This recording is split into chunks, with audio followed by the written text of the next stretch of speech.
Marawi 912 YouTube channel को subscribe करें।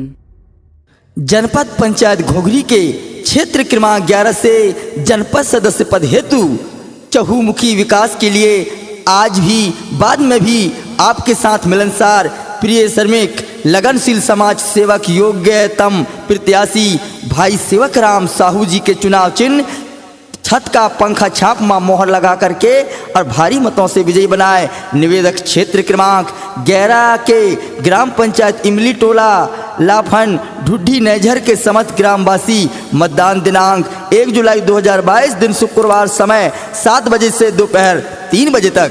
धन्यवाद।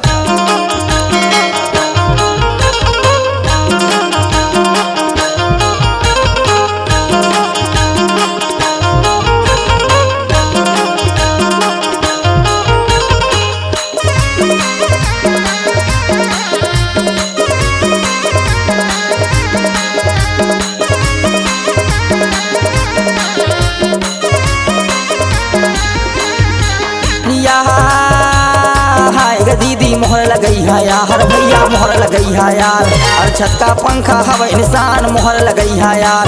सेवक राम साहूला तू विजय बनैया दो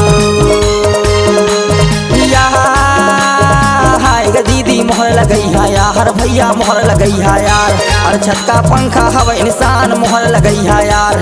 सेवक राम साहूला तू विजय बनैया दो।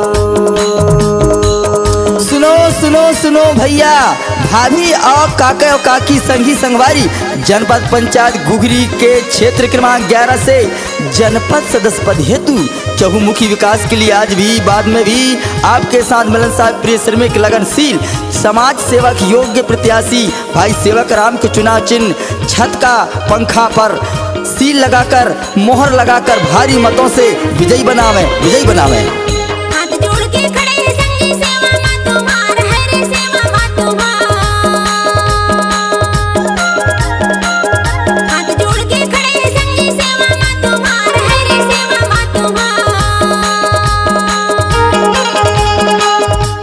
जाने जइहा भैया छत का पंखा छाप निशान दे मोहर लगैहा ना।